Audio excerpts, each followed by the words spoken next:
Hello everyone, welcome back. And if you are new here, my name is Sarabi Marmarsan. And in today's video, this will be the first video of my Holy Talk series. It's something that I've wanted to kind of start on this channel now that, if you don't know, I'm in the faith. I'm a Christian. I've accepted Christ into my life back in January 13 of 2025.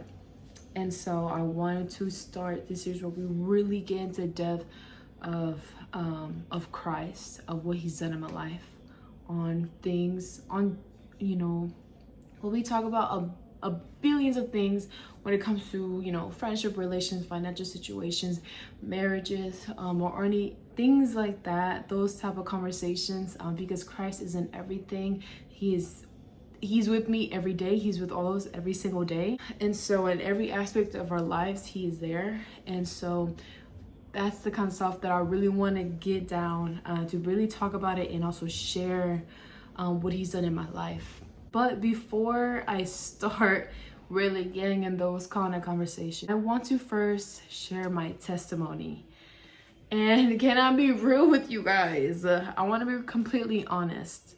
When I first thought about my testimony, at first I was like really excited. When I first started, when I started doing my YouTube again, a couple weeks ago, about a month ago now, and I was excited about it. And then the more I thought about my testimony, the more I kind of sat with it, the more, for some reason, this anxiousness, this nervousness kind of creeped up on me. I started to almost worry and almost kind of like worried about what people are gonna say about me.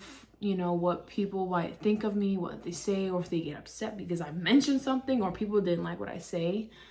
And so I kind of pushed my testimony back. So I actually originally wanted to do this a couple videos back. So yeah, I guess I've been a little bit disobedient by pushing this video for later. But I'm not gonna do that, and I'm not gonna do that no more. I'm not gonna do that to God.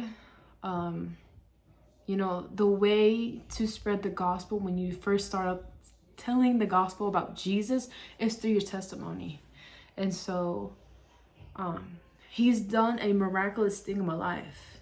He has changed me completely. The way I was before, y'all wouldn't like her. I think she was annoying.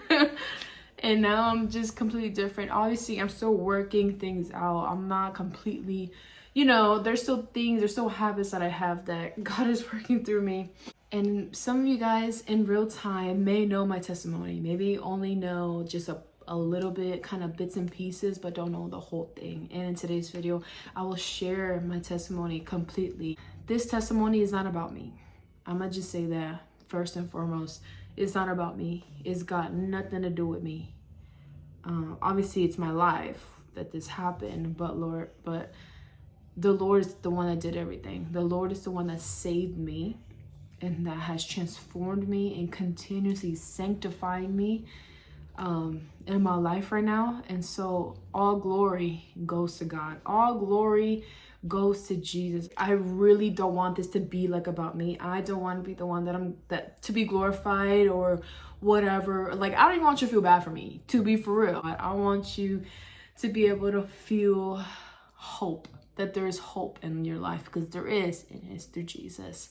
And I just want to say that first of all. Well, I'm gonna go ahead and start sharing my testimony. I was born in Georgia, and I lived in Georgia for the first 3-4 years, and then I moved to Virginia, and then I came back to Georgia when I was 14.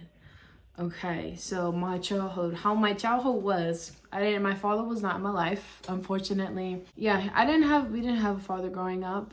My mom is the one that really carried us. She did everything that she could in her power, anything that she knew and what she understood. And so, when you don't have a father, a lot of times that kind of, it causes trauma into us, and that's exactly what it did. Even though I told myself that I didn't care, even though I told myself that, you know, I didn't need him, I don't blah blah blah, you know. And my mom, I guess she was kind of she's on that same thing, you know. So I kind of got that from her, you know. My mom is like tough, she's a tough woman. She's very independent, and so I feel like she had to be, you know, for us. She really worked her butt off. Okay, so all the credit goes to her. And regardless of the issues, because of course we went through issues, of course that she had her own issues that she has gone through in her past, in her child, you know. And the fatherlessness was definitely in the bloodline. So, you know, was definitely in the bloodline. Without getting into her past in that way, because it is not something I should really dig into deep, you know what I mean? But, you know, she struggled a lot growing up. Her childhood wasn't the greatest. I believe her childhood was, no, I didn't believe, I know, was taken from her, unfortunately. She went through a lot. Truly, as a child, she went through a lot. But with that, even though, you know, obviously my mom never failed to put a roof over our head or even food on the table, regardless of where we lived, there's still pain and hurt, you know. And I didn't recognize it, right? But it was there. I didn't recognize until I got older later on how that this trauma that I had, that the issues that I was going through definitely was because of, you know, bloodline, curses, or fatherlessness to fatherlessness, you know, abandonment to abandonment to abandonment. It just aligned, you know what I'm saying? It's back to back. It's just going down the bloodline, especially with, you know, my mother and my older sister, which I'm not gonna get too deep in there once again. So there was a lot of ruckus. There was a lot of fights that we witnessed. I don't think they understood that their issues also affects us as well, you know. And I don't think we really know at all. I don't think the things that we say, the things that we do, we don't think that it affects people around us, but it most definitely does. It most definitely plants a sort of seed, a sort of trauma. It causes confusion sometimes of how to feel, or how do I see this, how do I see that person, or you know what I mean. Especially when it's in the family, it could be a huge thing. It can be a huge confusion and frustration. Like, it's just like, you know, especially when you're a kid, you don't really know. Like, I don't know how I should see this and go about it, because I'm hearing this and I'm hearing that, and I'm seeing this and I'm seeing that. So that's just kind of like how we grew up. Now, obviously, there was a lot of beautiful moments that I remember growing up. Okay, so I'm not here trying to make everything like a sad and just terrible childhood. No, but I'm just gonna point out what the enemy was doing, because this is all the enemy. This is all the enemy, what he was doing in my life. He was doing in our family, in our bloodline. You know, he wants to attack bloodline. He wants to attack children. Most in particularly, there's a reason why a lot of children go through so much. And eventually, my older sister didn't live with us, and she actually moved out and things like that. So, you know, I lost my father and I lost my older sister. I don't blame nobody for anybody, okay? So this ain't no pointing fingers or anything like that. So, but the abandonment issue, that abandonment, I think, was what really was my trauma. You know, I lost that person and I lost this person. You know what I mean? Praise God, my sister is in my life right now. We reconnected, but anyways, y'all see that last video. If you want to go check it, you go ahead. But I also dealt with bullying in my elementary school. I've dealt with bullying, and that's also things that definitely struck me. That was definitely things that I pretend I didn't care, because my mom, she raised us to defend ourselves, right? So, you know, just because, you know, my little self, when they say something to me or call me fat, because I was definitely chubby when I was little. I was the bigger sister, you know, in my family. I was the bigger girl. And I was definitely made fun of at school. I was being called names. Now, like I said, my mom didn't. She taught us to defend ourselves, so I definitely did that. No, I never got into fights, but I've always talked back. You know, like, you was never gonna see me, like, crying in front of you. I'd probably go cry at home, probably in the bathroom. But at the time, I didn't, right? Once again, it was like, dang, I don't know why she called me that, but whatever, screw her. That's kind of how it was. But over time, my self-esteem started to lower and lower and lower. And not only was it from school, but I always like my family will kind of like make jokes about me. I know that, like, I believe they meant it in an innocent way. They didn't mean it to like actually hurt my feelings, you know. But when you're constantly hearing jokes and they're kind of comparing you to like this show, whatever, and things like that, it starts to, you know, what happened to me is that I started to see it as this is all you see me as. And not only am I hearing it from school, I'm not hearing it in my home, but I'm also hearing it at the doctor's office. They're telling me I'm overweight. You need to lose some weight, girl. And so now my self-esteem is just going down and down and down. So I started to value myself less. I started to see myself as this fat girl. I felt like that's all what people saw. I was like this big girl, you know, even though when I look back, I don't think I was that big, to be honest. But anyways, I just noticed over over the years, I'm getting less and less. Like, I don't see myself. I'm not happy with myself. I feel depressed. Honestly, especially in my middle school years, I definitely feel depressed. I feel like I was less than. I felt like I wasn't worth it.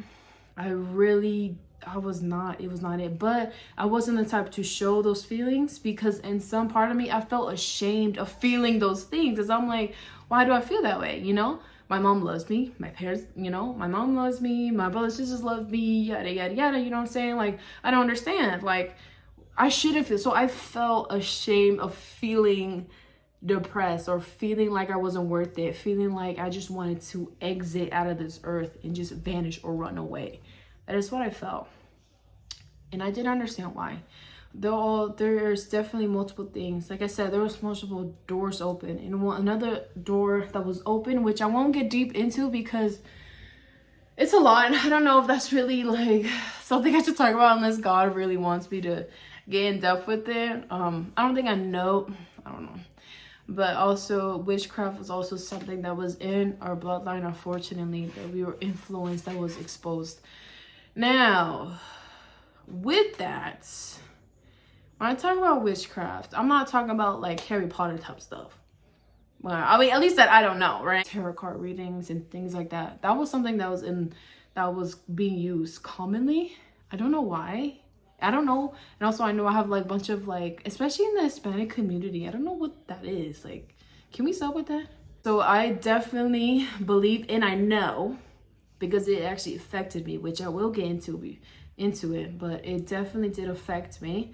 Definitely affected. So that's a door open. That's a door, you know, for the enemy to just slide in, you know, so we got multiple doors open, wounds open, and trauma, you know, that's all those things are doors for the enemy to mess with you, right? Because they have the right to come in. And I'm not afraid to speak on this stuff because this is the reality of it. This is the truth, and I'm going to expose the enemy. I don't care about what anybody else thinks or feels, because I think can be really deep, you know, like, but you know, I'm gonna be confronting Jesus on the day of judgment, you know, like, not you, not anybody else. Now, I grew up, we were Catholic. I was baptized Catholic. We were all baptized Catholic, and same as my mother. But we were never religious, as what people say. But we didn't have Christ in our life. Our life didn't look like the way we should be living, the way we should be speaking. But it was just kind of like an action. It was just works, you know. But we were never a devout Catholic either. You know, we got baptized, and then I don't remember going to church we didn't go to church again up to like when I moved back to Georgia for my communion. Now obviously, you know, my mom had her little statues or little, you know, baby Jesus, and we got the Mother Mary and things like that. You know, we did have Bibles in our house, but were they really used? All of us? No, not really. I can't say that my mom hasn't read. I'm pretty sure she's been reading scriptures, but I don't know. But it was never, you know, we were really raised with the Bible, if that makes sense. You know, we weren't taught that. And now this ain't against my mother. I love my mother. This is a different time. This is different where all our mind, like, it just wasn't what it was, you know. It just wasn't how it should have been, how God wanted us, you know, how we should have been raised according to what the Word of God says. But once again, my credit goes to Mom, no matter what. Okay, I give, you know, she did what she did. She took care of us the best way that she knew and understood, even through the issues she had of her own. So, but yeah, we didn't grow up with the Bible at all. We didn't grow up having Christ in our life at all. I believe Jesus was mentioned, you know, God was mentioned in certain conversations, but we were never like, there was no devotion to it. There was nothing. There was no relationship at all. And I did have a little hatred and bitterness towards the Christian people, to the Christian community, because for some reason there was always, like, until this day there is, but there was always this battle between Christians and Catholics. And so I don't know why that is. I don't know why. I know we have disagreements for sure, but like, no. And I remember I think it was like 6th grade. There's this guy in my class, and he asked me what religion I was, or what I was, and I said I'm Catholic, and he said, "You worship the devil," and that definitely threw me off. That made me not like Christians at all, because I'm like, oh, so you think that we're worshiping the devil, which doesn't make sense, because, baby, I got baptized. Baby, like, we have the Bible, like, you know what I mean? Like, we have a church, we have, Jesus is up there, you know what I mean? Like, we have the cross and stuff like that. So, like, I definitely saw Christians as judgmental. I definitely saw them as they were bitter and they hate Catholics. Yeah, I thought they were Catholic haters. Okay. And so, but with that, I did have a best friend at the time, and her family was Christian. Now, she didn't live very Christian-y, but it tends to happen a lot of times for some reason. I don't know. But her family were definitely devout Christians. And they do like this little gatherings and prayer and worship on Wednesdays, I believe. And so I will honestly just go just because my friend was there, just to be at her house. But in a way, I started to really be interested, you know, in reading the Bible. But I never read the Bible, you know. I just, you know, I also didn't really understand much, but for some reason there was something there that was almost grabbing my attention in a way. But because I remember they had someone in her house praying over me. I remember I started crying. No, I didn't understand why I was crying. I don't know. Maybe it's because of my self-esteem that I had and I felt shame about it. I don't know. I didn't really tell them why I was crying. I don't know what it was, but there was something there, and I believe it was Jesus that was there. I just didn't know, and nobody could explain that to me. And honestly, my Spanish was so terrible. That's the time that I have any somewhat connection to Christ in any kind of way, or any exposure to Christ. So that was that. But once again, we weren't religious, and so we weren't in the faith at all. It was always, we believe in God, but we're just not religious. That was it. You know, if you believe, you're good. That's what we thought. But obviously that's not necessarily true, right? But that's just how my life was when it came to religion, and when it came to kind of my past and how I grew up and what was going on. And when I did my communion, we were in Georgia at this time. My Christian best friend that I had at that time, that was in Virginia. So now we moved to my communion where I was like 14, 15 at this time. And in the communion process, you have to do your confession, and then you can go ahead and do your communion. And so when we did our confession, I think that was the first time I've ever confessed my feelings.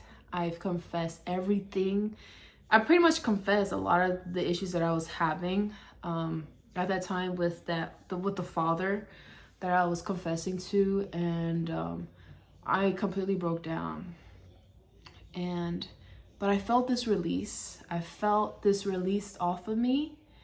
But I was still crying out of my mind, you know? But this is my first time, like, I just blew up. Like, I just... But I felt this release. I felt some sort of peace. Obviously, I didn't know what that was. I thought maybe I just should have just said something. No, I don't think it was, because I believe that Jesus, that Christ was there in that moment when I was confessing, because I wasn't confessing to the Father. I was confessing to Christ. Okay? Yeah, the guy was there in front of me, but it was to Christ. And even when he was praying over me, the Father, there was peace there at that moment.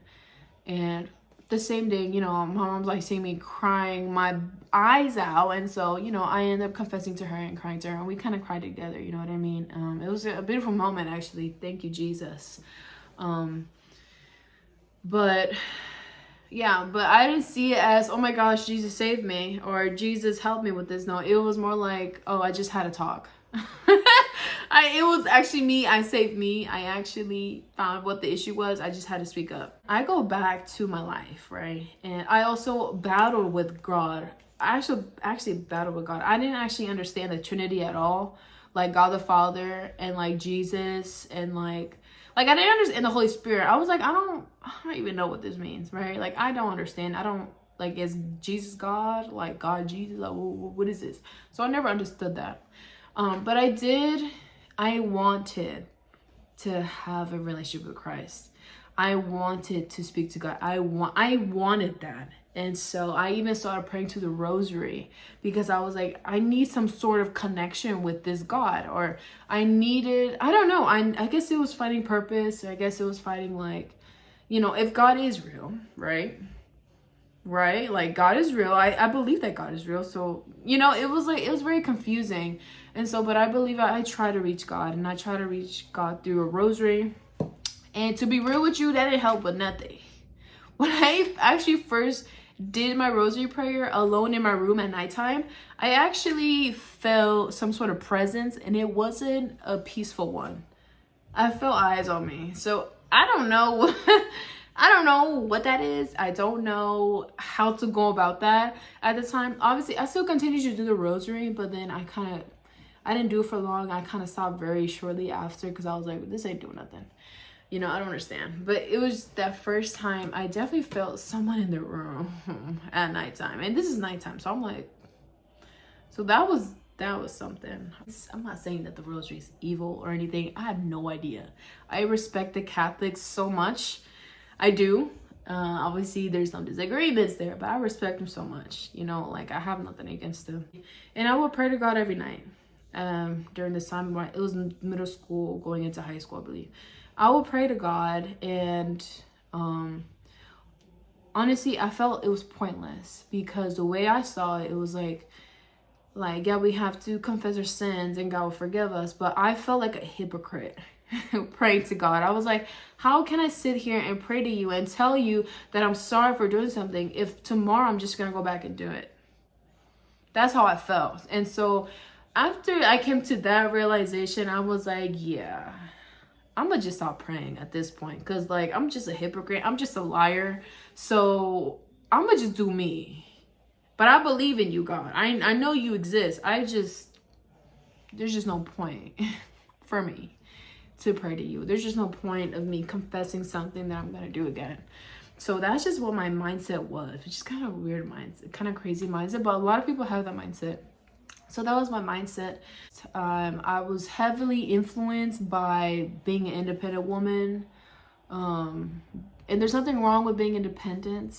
I just don't think that when you are severely thinking that you can't trust no man, you can't trust nobody type of thing, like, you and develop trust issues, you develop like it's almost like very angry, very like prideful. You become very prideful, and that's what it was kind of happening. Especially because, once again, I had no father, right? You know, I didn't know how to submit to a man. I didn't understand. I didn't know what a dad was supposed to be like. I didn't know what a boyfriend's supposed to act or treat me like, or how I was supposed to surrender to a guy, right? And so this brings me into my relationship. But this relationship that I had when I was junior year, I'm not gonna get to any details necessarily. I kind of just give you like the kind of summary. But this relationship, I guess you could say, is more serious relationship. And this relationship, even though I was really on that independent, I'm trying to get my money up and things like that. I want to be able to move out by 18 and things like that. That was kind of my mindset, right? I also grew up around that. Once again, my mom, it was just my mom. No, I do have a stepdad, and my stepdad did come in, but my mom was the boss. She's the boss, you know? And so it brought me into this relationship. And I just want to say this, first of all, I have no hate towards this person at all. So if anybody y'all know me in real time that know of us at that time, this is no hate. And in this relationship, like, obviously you kind of go through your honeymoon phase and things like that. Then after that, you kind of start seeing things. And in this relationship, I was very, once again, very independent. I don't need a guy to do anything for me, blah, blah, blah. You know, I was very not submissive. I felt like I was in control of everything. I felt like I was the man in the relationship, to be completely honest. That's what I felt in this relationship. I felt like I'm the boss, and that's it. Very kind of like manhandling in a way. But at the same time, I also want to be the girl that I felt safe. You know, I wanted to have the guy that I was safe with or whatever. But I feel like I was the one holding everything together, or trying to hold everything together. I've been betrayed in this relationship. I've been hurt in this, I've been lied to. And I was committed to this guy, okay? I was committed to this guy. And especially, I lost my you-know-what card.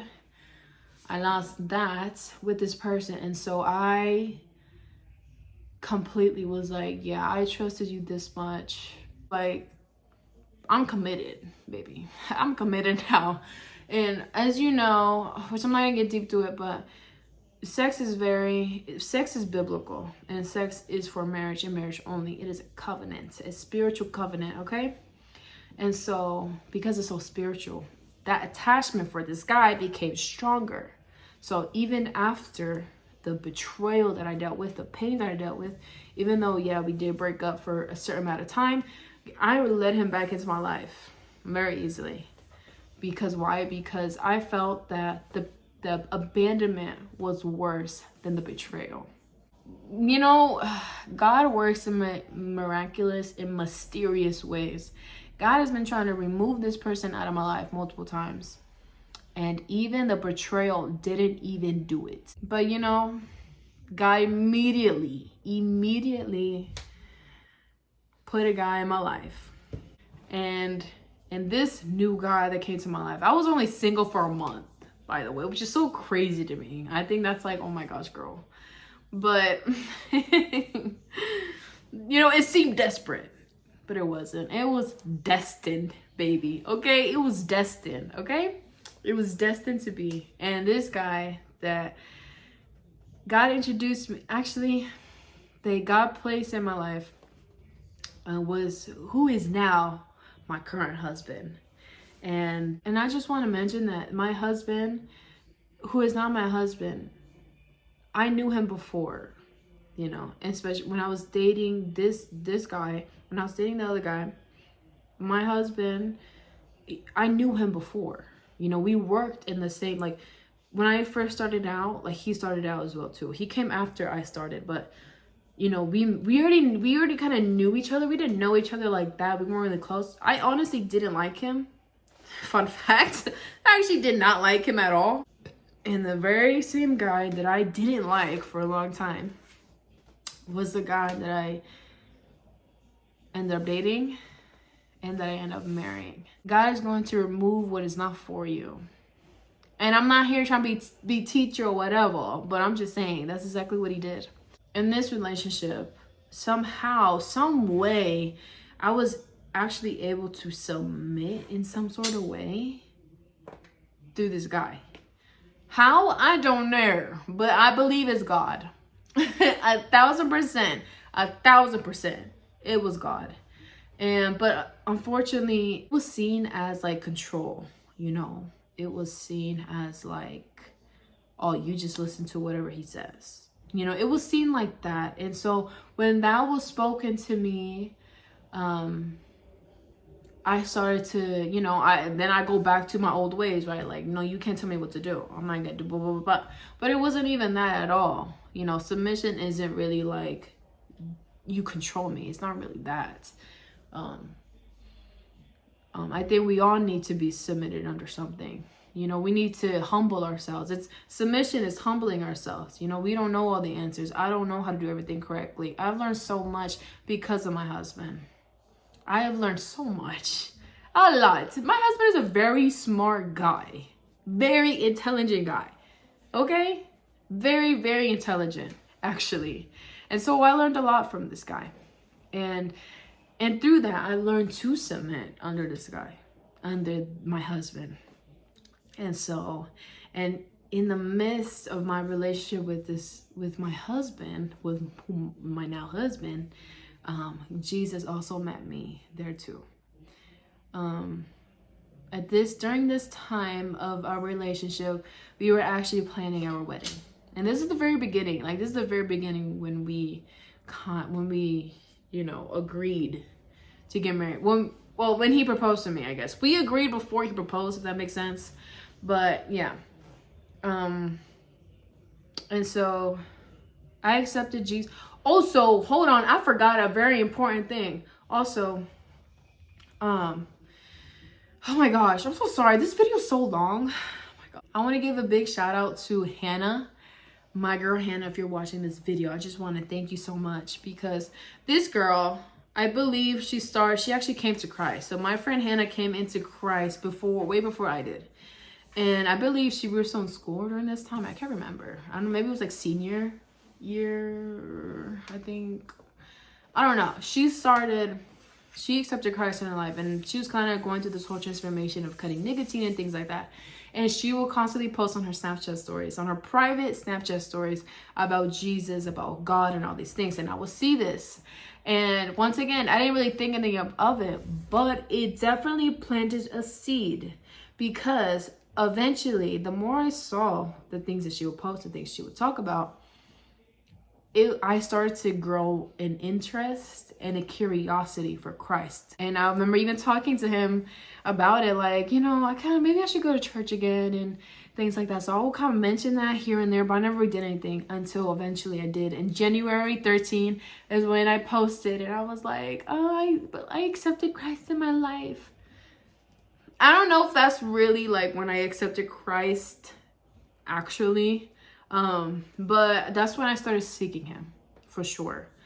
And I started to seek him. I started watching podcasts. I started going to church, but I started going to the Catholic church and things like that. But then eventually I moved into going to this Christian church that my mom actually goes to. But I was watching this one. It was Girls Gone Bible. They're very popular Christian podcasters, and they were kind of talking about marriage. They were talking about how you have to be with another Christian and things like that. And so when I heard that, I was like, huh? Like, what do you mean? Like, you know? I was like, wait, but my husband isn't saved. And he still isn't, but he will in the name of Jesus, okay? So don't be coming to me in the comments, okay? But when I heard that, that started to spark a lot of nervousness, fear, and worried, because I'm like, oh my gosh, like, I just accepted Christ in my life, like, and I'm already gonna disobey him, like, off the back, like, what are we doing, you know? But I love this man loves me, like, you know, I thought he came into my life at the perfect time, and he did. But these things started going to my head, and I started to worry a lot. I was like, oh my gosh, do I have to go? Like, do I have to pack my bags and leave him? Like, I don't want to do that. Like, I don't. But is that something I have to do? Like, God, is that what you want me to do? Because now I'm freaking out. And so during this time, this moment of panic, I'm here telling him about Jesus. I'm telling him, and with the lack of knowledge that I know about the Bible or about Jesus at all, I don't know really nothing, to be honest, nothing. And so I'm just kind of telling about him and kind of almost like pushing him to believe so we can get married, okay? And so it was like it was a short moment in time of kind of just pressuring him a little bit. And you know what I mean? Trying to make him see, you know, like, no, this is, you know, just making him see, you know, just wanting him, you know. I'm here trying to be Jesus, actually. I'm here trying to save him, actually. That's what it was. That's what it was. And there was one day, and this day is very special to me. This is the day that Jesus revealed himself to me. Prior to that, I didn't feel Jesus. I didn't feel his presence. I didn't, you know, there was nothing, but I believed, you know, even though I didn't feel nothing, I still believed. I was like, okay, you know. And I remember I was at work, and all I can think about is like, oh my gosh, do I have to leave my husband? Do I have to leave my fiance? My fiance, do I have to leave? Do I have to go? Like, I don't want it to break up. Like, oh my God, oh my gosh. Like, you know, I'm just going, my head is just going crazy about this thing. Out of nowhere. And this is happening all in my mind, but it's like I could see it, if that makes sense. It was like this force completely pulled all those worry, the fear, the anxiety, pulled all that worriness and all those thoughts out of my brain. It was like God just snatched it in a second. That's what it was like that. It's like my brain went blank, you know? My anxiety went away. My worriness went away. Like, all of it just went away. And then it's like God placed like a tape. And he was showing me. Oh, hold on. Almost like a slideshow of my life. And he was showing me how he was in every single thing of my life. That like from the beginning, how he planned everything out. How he was the one removing this person, removing that person. You know, he was showing me how he purposely placed Tobias, my husband, into my life in that moment. And that was the first time that he's ever revealed, like, that God has ever revealed himself in any shape of way or form. That was the first time I was at Amazon at my work. And I felt this peace. I felt this love that I've never felt in my life. And I felt this security. I felt this safety that I felt in that moment, in assurance that this whole time of my life, the things that I went through, the things that I dealt with, everything that's happened in my life, he was there. And through that was kind of my confirmation that, like, no, I'm supposed to be marrying him. And it wasn't like, and I started to cry at my work too, because I never felt anything like that. And it wasn't like, oh, I'm crying because yes, I get to marry my husband. No, I cried because God showed himself there. He showed himself that he showed himself to me right then and there, and showing me that everything that has happened to your life wasn't a mistake. That the way that everything went, the reason why you had to move, everything that has ever happened in my life was not on purpose. I mean, was not some mistake. And also, God also was reminding me of my husband's family. None of his family and none of his friends are saved. None of them have Christ in their lives. I am the only person that he has in his life that has Jesus, that has Christ. And so that's when I knew that I was supposed to be married in this, that I was supposed to be married to him. And it's like different ways. It's different. Like, if I wasn't to be married and I have Christ, then I'm committing fornication. And even before that, if God didn't place my husband into my life the way he did, I don't know, I probably would be even broken, like be more broken than ever. If God didn't place him in my life the way he did, I probably, who knows what I would have done. And I'm so happy. I was more happy that God revealed himself to me. That confirmed everything that's ever in my life, and confirmed my marriage. Even with, you know, even with my walk with Christ, it wasn't easy, and it still isn't easy.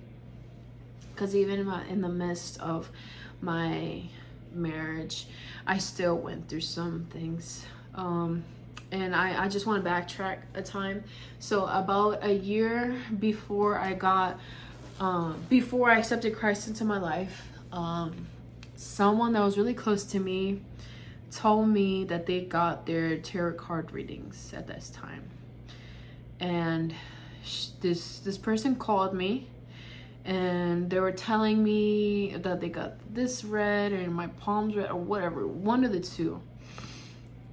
And those things are witchcraft. So this person told me that the other person that was doing the readings told them that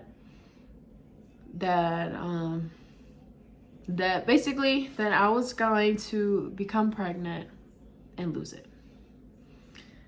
Now, I believe all of this is real, and I believed it because I knew that these things were real, because I've been exposed to it. I know that these things are real. I know they exist. I know they come true, right? So at the time, I'm like, what the heck? Like, you know, and I don't know anything about the spiritual realm. I have no idea about anything. I wasn't saved or anything, okay? So I took that information and I accepted it, right? I accepted that curse into my life. That's what I did.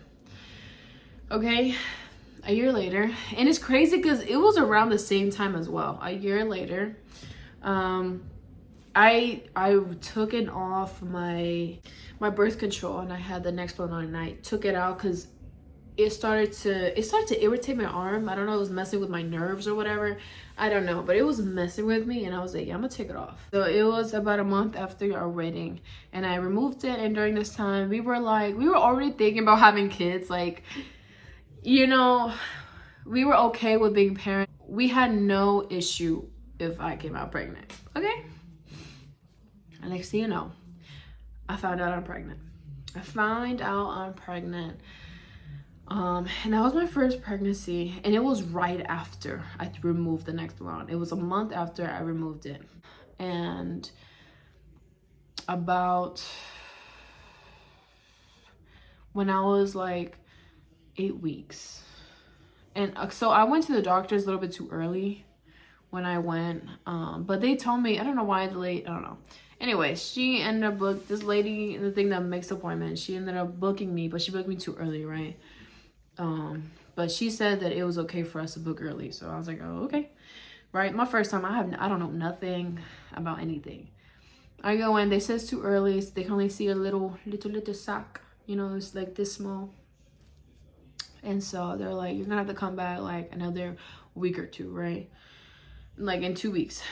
But unfortunately, I couldn't come back in 2 weeks because my doctor this time, she was already going through like the deliverance for another woman and stuff like that, right? And so we booked it for even later. So I go back home and whatever. It's normal, day is normal or whatever. A couple of days later, and I'm like, I go on hiking with my mom to Stone Mountain, and I go, you know, because I was like, I don't want to be like a lazy pregnant woman. Like, I wasn't trying to get that big, you know, hopefully, you know, I didn't want to be like a lazy and get overly too big, you know what I mean? So I was like, I still want to do, you know, walking and hiking and whatever that I can do that's safe. And so I did that. And then on my way back down from that mountain, I go use the restroom, and I see a little bit of blood stain, some blood when I wiped, and that started freaking me out. Now, it wasn't like it wasn't like a lot, you know, it was like droplets, you know, and that started to worry me, right? And then obviously that kind of like, I just started to worry, right? My mom was like, well, you know, you should probably call the doctors, but you know, everything's gonna be fine, it's gonna be okay. And I'm worried about it. And I'm also kind of like, the memory of what was told to me a year ago started to come back to me. The blood started to fade over the day. So it looked like, so it was more red. It was like red the first time. And then I go use the bathroom again throughout the day and it looks like it was fading. You know, so I'm like, oh, okay, there's no issue, right? Like, there's just no issue then. And I'm like, okay, I don't know if I should freak out or should call. But I called them and I'm like, hey, this is happening. But it looks like it's fading away. So I don't know if it was because of the hiking, because, you know, it might be too much or whatever and stuff like that. And so I don't know if it was from the hike, but that's what I said. And she was like, okay, well, if it's fading away, then usually it's not a problem. Usually it is because you're doing intense workout and things like that. And I'm just like, okay, that's fine. He's like, but if you know, continue to keep having it, please call us back. We'll make an appointment, right? And then 2 days pass and I'm continuing to have these things. These things is coming and going. And I'm like, yeah, you know what? I'm going to call and make an appointment because I don't feel comfortable. Like right now, I don't know what the heck is going on. I don't know if this is normal. I don't know what it is. And I call them, I tell them, and then they make an appointment for the next day. And then I go to get my my ultrasound. And they tell me, they're like, okay, well, they give you this, show you on the screen. They're like, oh, it looks like it's still the same. Like, it's been 9 days. It should have grown. That's what they said. It's been 9 days after my last appointment or whatever. And they said it should have grown. That's what she said. And they're saying, so this means that it was a loss. And when I heard that, it was like, I felt like, when I heard that, I felt like a cloud went over me. That's what it felt like. It was like darkness came over me. And I didn't immediately react. It was just kind of like, I was like processing it. But I felt dark in the room. That's what it felt. That's what it felt over me. That's what it felt when I heard the news. And then I asked, like, so, okay, then what do we do from now? And my husband's in the room as well. So, and he's like, you know, he's disappointed by hearing this, you know? And she kind of gives me the option, like, you can wait for your body to completely do its thing, or you can take a pill and you can take it and it will, you know, just push everything out. You can get done with it, you know, just get over it with it, basically. Or you can do the surgery, but it'll cause scarring. And I chose to do the pill. And I was like, well, this is what it is. Then I don't want to have to wait. I'd rather just get it done. And I don't want scarring from the injury because I want to have kids. And so that happened. And then I remember asking them, and I started to blame myself. Did I do something wrong, you know, to cause this? And they're saying, no, it's not your fault. Don't think that it is. It's not. And it's not from the hiking or whatever. They said it wasn't that. They just said it just happens. It just happened. That's basically what they said. They didn't really give me an answer. And it's like, it just happens. It's really common in pregnancy. You know, you did nothing wrong. It happens to a lot of women. That's just pretty much what they said. And so I'm like, oh, I don't know if I don't think that's not something I want to hear, to be honest. I want to find a reason, you know? That day that I got home from the doctors, I was obviously sad, and I was just crying all day. And I came to my room, my secondary room that we have here, and I started to go through the Bible. Because I was like, I'm just sitting there and crying my butt off on that bed, just going to TikToks. And I was like, I need to go to the Father. I need to go to my Heavenly Father. And I started reading scriptures. And There's a scripture. It was from Lamentations. I think it's 3:23. I believe it's 3:23. And it says that although he brings grief, I don't know if I'm saying this right. Although he brings grief, he expresses his unfailing love for us. And I just sat with that. I was like, even my grief, you will express your unfailing love onto me. And I remember I started praying. And I prayed. I was like, Lord, I understand that this is happening. I understand that this is what it is. I accept that this is what's happening to me, that I am losing my kid. But I ask you, Lord, one thing. If you could just do me this favor, can you remove my depression, my sadness, this pain that I feel? Can you please remove it? I accept that this is what's happening. This is what it is. But please remove my pain. Please remove my sadness. Please remove it all. The next day, I wake up and I didn't feel sad. I didn't feel depressed. And it's not that I didn't care.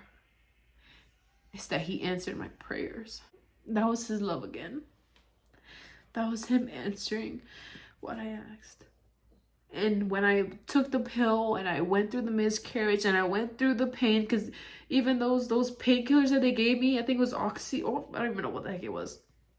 They gave me that. It didn't even do anything. I dealt with the pain. It really didn't do much, to be honest. And I dealt with it. I didn't cry a single time that day as I was going through that miscarriage. I didn't feel sad. I didn't feel depressed. It was just kind of like, this is what's happening. I accept it. I'm not going to question you, God. I didn't question God. And I told him, I was like, God, I'm not going to ask you why this happened. I'm not going to question why. I'm not going to question you at all. But I do ask for a favor. And he delivered that favor. He provided what I asked. He provided the way and he supported me. So yeah, even in my walk, even after accepting Jesus into my life, I still went through stuff. I still went through grief. I still went through issues. In fact, God strengthened my faith so much more now. My love for Christ increased, actually. Because he showed up again and again and again. He continues to show up in my life. And to this day, he still does. He has never not once failed me. In fact, I have failed him numerous times. But my God, the grace that he has, the love that he has for me and for everyone else, because I am not special whatsoever. Anybody can be in his presence. It's just, are you willing? That brings me to where I am today. God has been blessing me in my marriage in so many ways and blessing me in my life in so many ways. My whole life is just based around him. And it will continue to be. And I wasn't supposed to cry on this, y'all. But that's my testimony. I don't know what else to say. I don't know if I'm missing anything else other than that Jesus is the way. He is the truth and he is the life. I was one way and now I am completely new. And I pray that if you have made it to the end, I pray that it shifted something in your heart. Not towards me, but towards God.